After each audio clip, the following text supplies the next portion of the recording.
Thomas. Date of birth?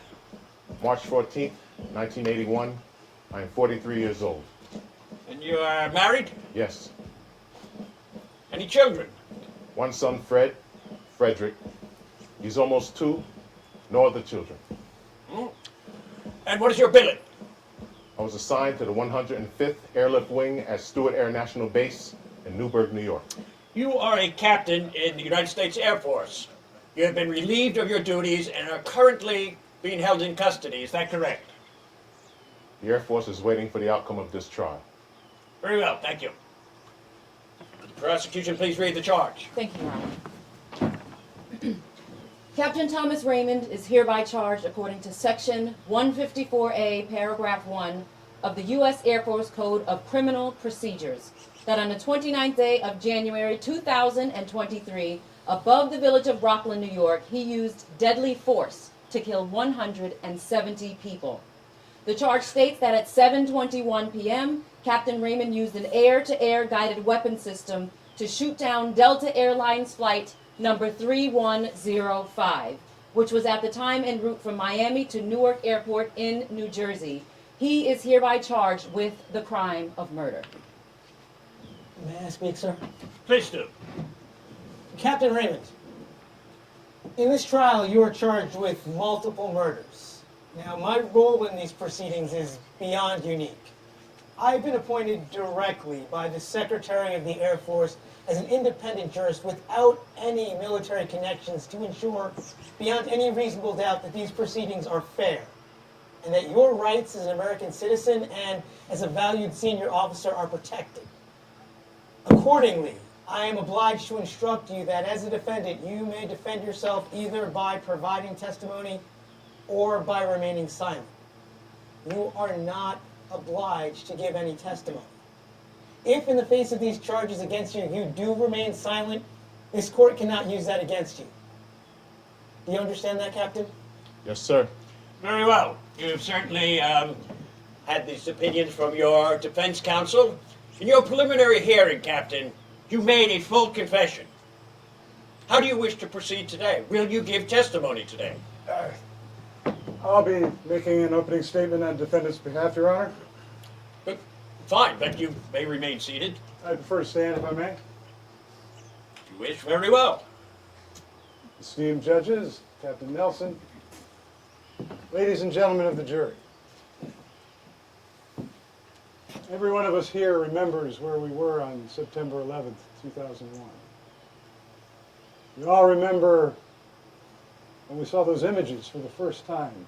2 planes flying into the World Trade Center, a 3rd exploding at the Pentagon, a 4th crashing in a field in Pennsylvania. We can all see in our mind's eye those people jumping to their death from burning skyscrapers. This was a terrorist act of mass murder. But we learned from this terrorist act. We understood that we needed to be able to protect ourselves. Congress agreed that if the worst did happen, the Secretary of Defense would be entitled to use armed force even against a passenger plane with innocent people aboard. In the most extreme cases, a hijacked aircraft could be shot down. Now, what happened here? Terrorists hijacked a passenger plane. They wanted to crash it into a football stadium in Philadelphia and kill 70,000 people. One man had the courage and the power to act. And he did act. He shot down that plane. All 170 people on board died. That is the charge that has been brought today, and the prosecution is correct. Captain Thomas Raymond did do that. He killed those 170 people, men, women, and children. He weighed the lives of 170 innocent people against the lives of 70,000 innocent people. My client has freely admitted that. And yet he's been held in solitary confinement ever since. But the question of this trial remains, was Captain Raymond permitted to kill those 170 people? Are there situations in life where it is right, proper, and prudent to kill people, where anything less would be absurd? Of course there are. We have to accept that in our world today, the most unimaginable and terrible things are real. We have to admit that there are limitations to our laws. You, ladies and gentlemen, as the jury, have to recognize these realities and take them into account. And I'm confident that if you do, and do so fairly at the end of this trial, you will find Lieutenant Thomas Raymond not guilty. Even though he killed 170 people, you will find him not guilty because he did act. Ladies and gentlemen of the jury, your honors, Captain Nelson, my client accepts the facts of this charge, but it was not murder. The legal conclusion drawn by the prosecution is simply wrong. Captain Raymond, are the facts on which you are charged correct? Yes, sir.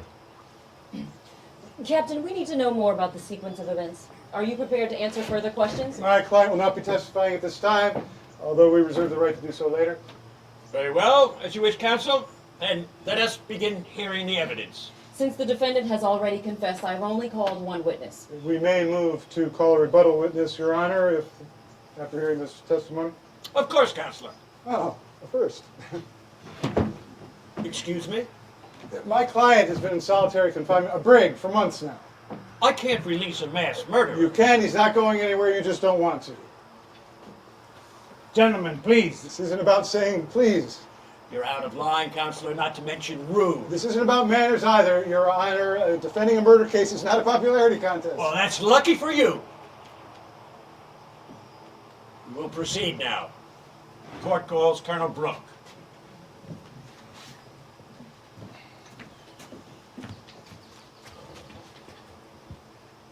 Are you Charles Brooke? Yes, You swear to tell the truth, the whole truth, and nothing but the truth, so help you God. I do. Please be seated. Please state your personal details for the record. My name is Charles George Brooke. Your age, I'm 49 years old. and where do you live? St. Augustine, Florida. Are you related to the defendant in any way? No. Your profession? I'm a colonel in the United States Air Force. Thank you very much. Colonel, according to the rules made by the Secretary, your truthful testimony is required, but you may refuse to answer any questions related to national security. Is that correct? Yes, that is my understanding. If I or anyone else in this courtroom over the course of this trial asks you a question that pertains to state secrets and you are not permitted to answer, you must draw that to our attention. You are not allowed to give any evasive answers. You understand that, Colonel? Yes. We are concerned with January 29th, 2023. Please describe the events of that day. I came in as duty officer at AOC, 1400 hours, our second shift. And what is AOC? Air Operations Center. All North American airspace is supervised by NORAD, the North American Aerospace Defense Command.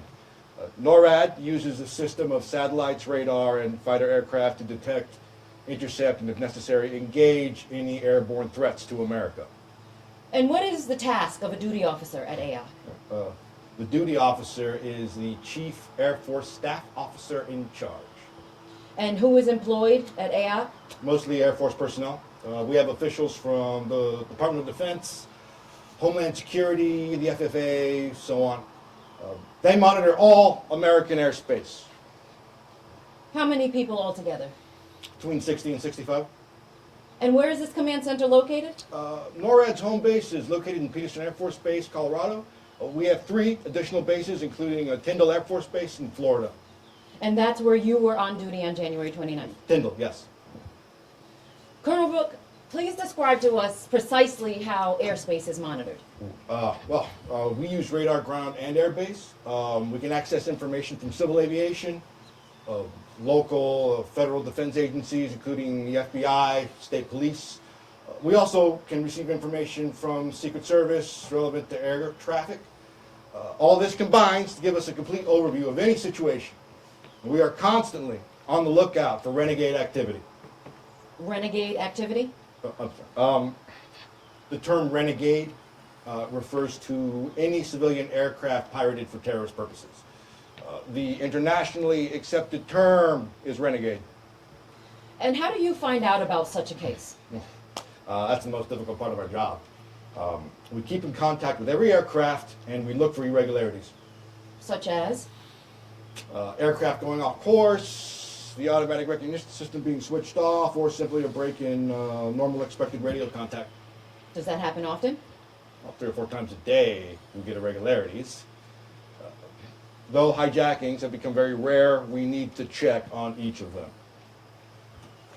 What exactly happened on January 29th? Well, it's pretty straightforward. Straightforward. How? Well, we received an unusual message from Delta Flight 3105. The pilot said he was ordered to divert the aircraft to Philadelphia International Airport. Then the pilot said that he was forced to announce over the radio that the plane had been hijacked. And what happened then? We stood by, expected him to squawk at 7500. Squawk, 7500? To set the 4-digit transponder to 7500. It's the internationally accepted signal for active hijackings. And did you get that message? Oh, in this case, the transponder was switched off, but we could see on our radar that the plane had drastically changed course and was headed towards Philadelphia. And what did you make of that diversion?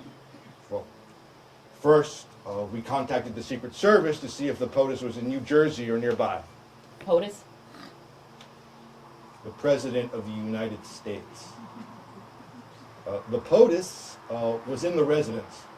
Then someone in the room had pointed out that there was a football game in Lincoln International Stadium in nearby Philadelphia. Did you assume the plane was headed to the stadium? We don't assume anything. Of course.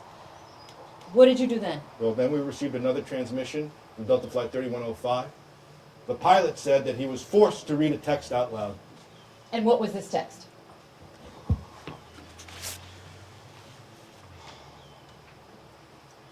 Inshallah, with the grace of God, I have this plane in my power. Rejoice, community of Muslims. The Crusader government of the United States has killed many of our brothers. Now we will kill many of you in return. You are devils. You shall die as we have died. Allah Akbar. And then the pilot said that the terrorists demanded that he crash the plane into the stadium. He was referring to the Lincoln Financial Stadium in Philadelphia, Pennsylvania. There was a sold-out championship football game with over 70,000 in the stadium. You heard him say that on the radio yourself? Yes, yes, it's all recorded. We save every transmission, and I played it on the loudspeaker for everyone to hear. And what did you do then? Well, then I initiated a sequence of calls to all NORAD defense centers, and I contacted the commander of the Air Force, General Samuel Fuller. And who is he? He is the most senior general in the Air Force. I report directly to him. Is that the usual practice? Yes. Please go on. I then ordered that the Rapid Reaction Force be dispatched and to make visual contact with the hijacked plane. Colonel Brooke, what is the Rapid Reaction Force? 2 fighter jets, always on standby. In this case, the fighters from the 105 in Newburgh, New York were already airborne, and it only took them 7 minutes to reach the aircraft. That's very fast, isn't it? It's normal. Speed is crucial to our orders. Who were the pilots on the Rapid Reaction Force? Captain Thomas Raymond, First Officer Patrick Weinberger, following in the chase jet. The Rapid Reaction Force is staffed in such a way that the older, more experienced pilot can fly with the younger one. Captain Raymond is 43, Lieutenant Weinberger is 29. I see. Let's go back to your call with General Fuller. Okay. What were his orders then? Well, first he wanted to know if we had initiated visual contact with the hijacked plane. And what was your response? Affirmative. The officer had reported that they saw a man in civilian clothing standing in the cockpit next to the pilot. The co-pilot had already been murdered. At this point, radio contact was no longer possible as all those devices on the plane had been switched off. And that's what you passed on to the General? Yes, of course. And what were Fuller's orders then? To divert the aircraft and force it to land. What exactly did he say to you? Intervention. The order was intervention, which means that we tried to force the plane off course, interrupt its flight path. At the same time, the flight staff is looking for an airfield to make the landing. And we have contingency airfields. So you passed on the order. Of course. Just that one word. Yes, yes. Military language is concise. There's no need for more. Did the hijacked plane react? No, it just maintained its course. And what did you do then? I reported this back to General Fuller along with some additional details. What details?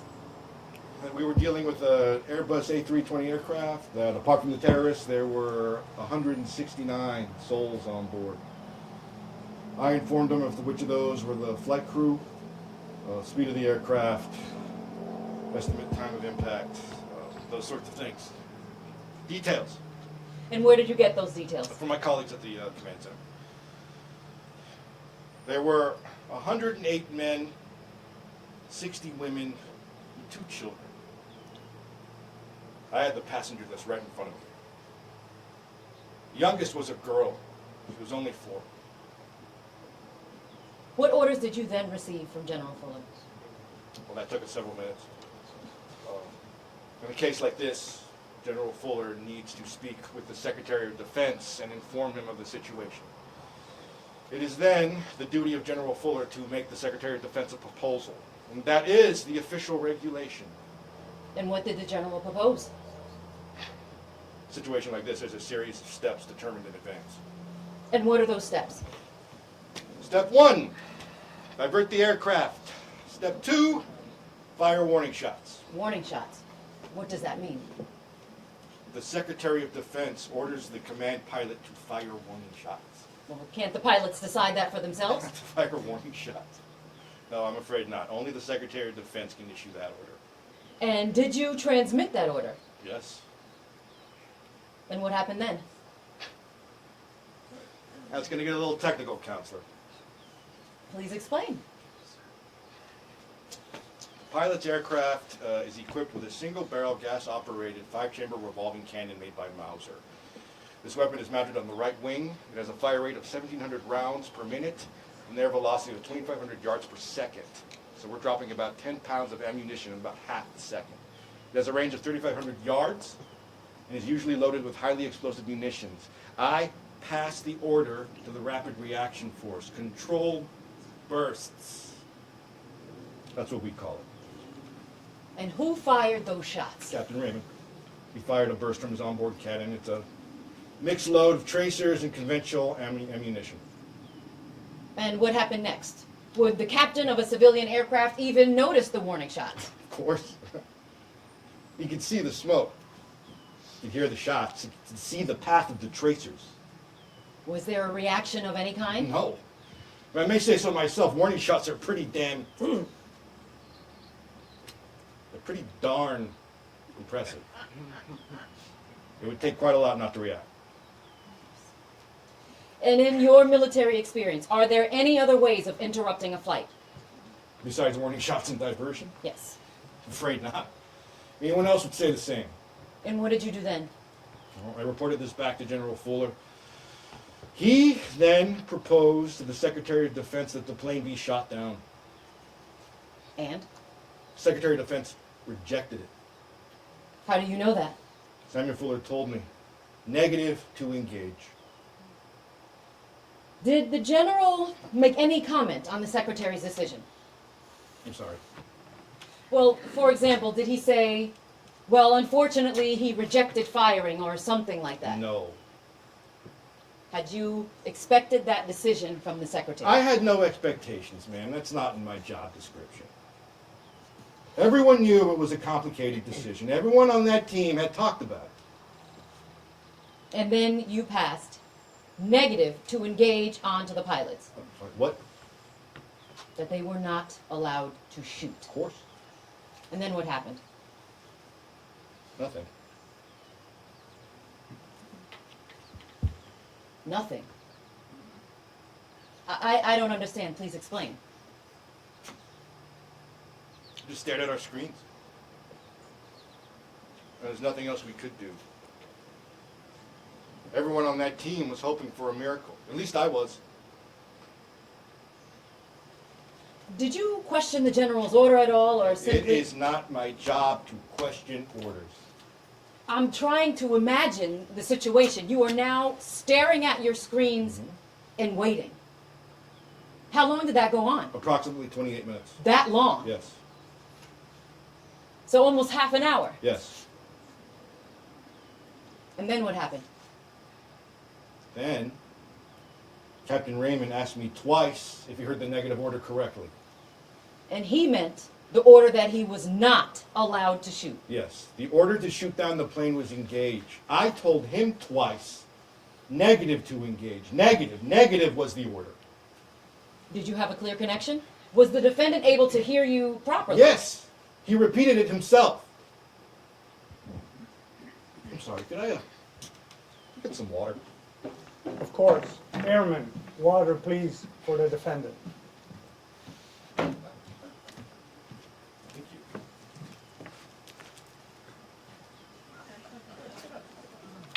Buy me a drink first. Colonel? Sorry.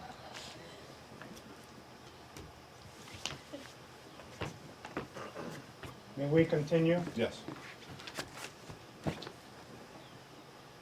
So the defendant asked twice. And then what happened?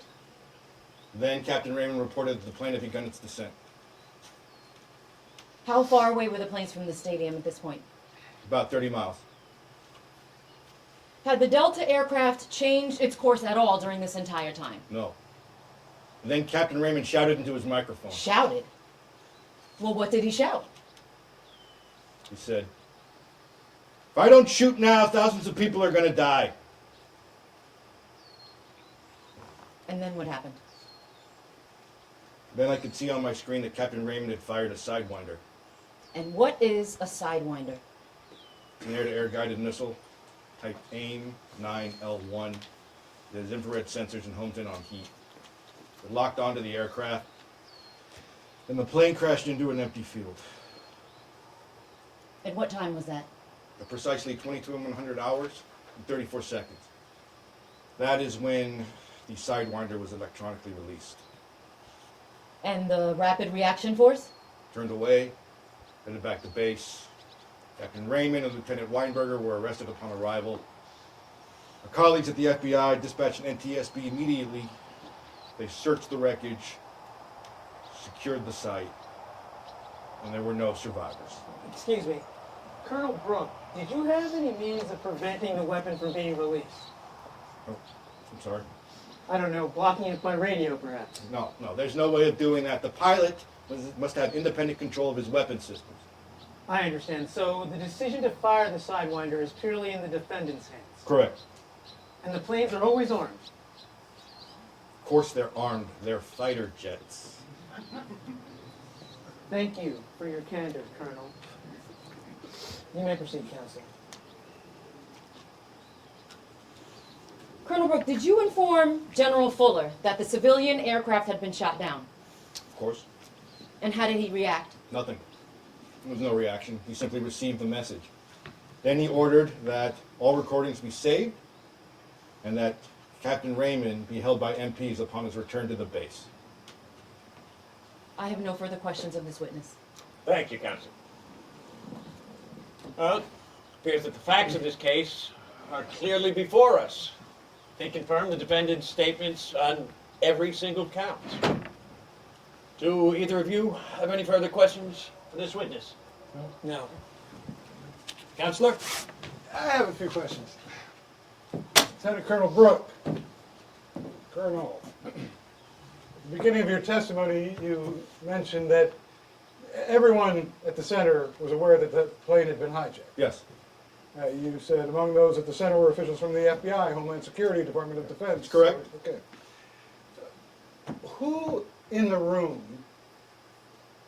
ordered the stadium to be evacuated? So stadium to be evacuated? Yes, who ordered the evacuation of Lincoln Financial Stadium as a safety precaution? I don't know. Well, take your time, try to remember. I have no idea. Really? Yeah, I honestly don't know. You're in the same position as the defense then. We don't know either. And you know why, Colonel? You know why we don't know? No? The reason we don't know is because nobody gave that order. No one. My next question is pretty simple. Why not? Why was the order to evacuate the stadium never given? We're waiting, Colonel. There was no time for that. Really? Yes? So you claim there was no time, but if I look here at the times that you've just given, from 193200, when the first radio contact was made, to the expected impact at 2400, there was time. 52 minutes of time, to be precise. 52 minutes. That's right, 52 minutes, Colonel. I have here the emergency action plan for Lincoln Financial Stadium in Philadelphia. May I approach the witness? Let's take a look at page 438. I've marked it there for you. When you find it, please read for us the highlighted section. At full capacity, the entire stadium can be completely evacuated within 15 to 20 minutes. 15 to 20 minutes. Thank you, Colonel. So in 52 minutes, all or most, probably all, of the 70,000 spectators could have safely left the stadium. Probably all. You don't need to repeat what I said, Colonel. I just want to know why the stadium wasn't cleared. Well, that. Is it possible, Colonel, that the only reason the stadium wasn't evacuated is because you were pretty certain that Captain Raymond would shoot down the civilian aircraft? No. No. No. Think about that answer again, please, and remember you're under oath.